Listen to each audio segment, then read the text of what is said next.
Good afternoon.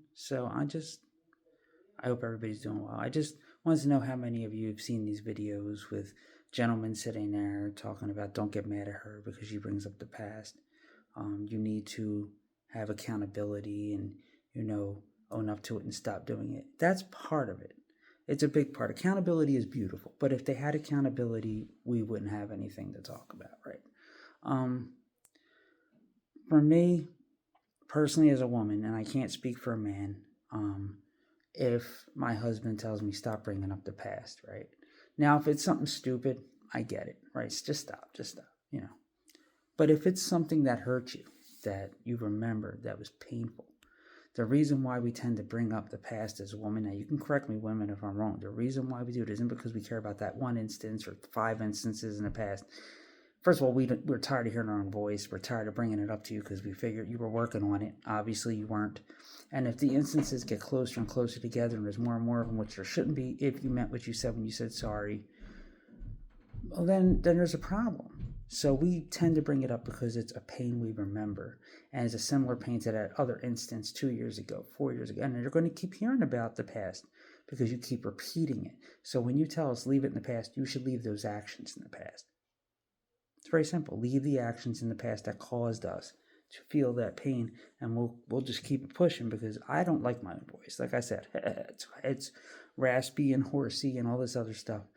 But I just wanted to know if anyone else had seen them, what you thought. And please, gentlemen, like don't take our silence as it's acceptable. There might be a couple instances we let go of that we don't even mention to you because we expect you to automatically. I'm sorry, I shouldn't have said that. I just realized I repeated an action. Or, sorry, baby. Okay. Um, we don't want to focus on your bad. We want to focus on your good. And we want to focus on that day and the happiness and the joy. Because if you let these negative things destroy you, well, if you let them take over your life and your every thought, they will destroy you, your marriage, and the people around you. So what you don't want to do is keep quiet. So when you tell your partner, hey, why do you keep, remember when you did this? And they're like, oh, you keep bringing it up. Yeah, because you keep repeating it. Stop repetition.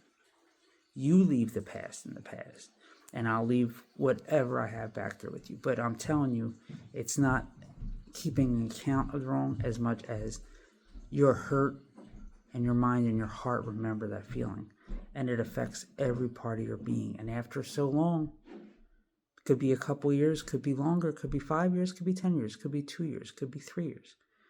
Eventually you're going to kill your marriage. And that doesn't mean divorce. What that means is it's going to be a dead marriage. And then you'll be complaining, I don't have intimacy. I don't have that.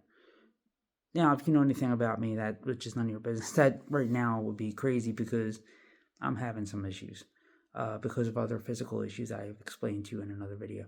But it could kill the wanting to talk to you, the taking your opinion, the allowing you to be the lead you're supposed to be as a man, because now I don't trust your judgment. You're just wanting to hurt me now. That's how it looks. So trust is gone. And you fractured it. And you keep doing it. It's like dropping a cup, fixing it, and you keep dropping it till there's nothing left. And all you have is little dust pieces you got to sweep up off the floor. No one wants that. Nobody wants that. Yeah, I'm in the basement, people. That's where I usually do my workouts. Anyway, I just want to know if anyone else has seen them. And I appreciate the men that put them out there, but understand, as much as you try to understand why we do it, the reason for me would be because if it's a repetitive behavior and it makes me feel the way I did when you did it in 2005 at 10:30, I'm going to remember that because I'm going to tell you, please stop. Like, now, if the instances aren't close together at all, that's one thing. Okay, they don't really mean it. It's not part of their character. But if these are things that are repetitively talked about several times in a week or a month or a year, that's a character flaw that needs to be worked on. And if they're not willing to work on it, just tell them, be honest. You don't want to work on it. You don't care about me. Because there's no way somebody's going to give you something they know that you don't want because it's going to hurt you, and they keep giving it to you knowing it's going to hurt you. Right? They're not going to do that.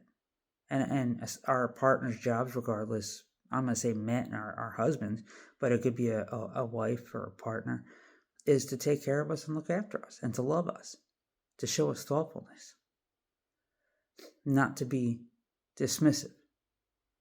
And turning it around on us and gaslighting us as women, Oh, all you can do is bring up the past. Well, because you keep repeating the actions of the past. Let that be known. Well, at least in some cases.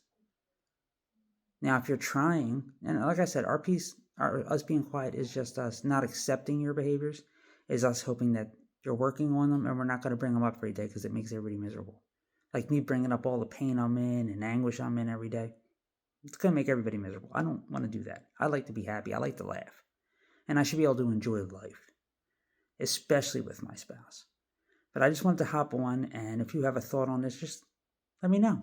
I appreciate it. And I hope you all have a great day. Bye-bye.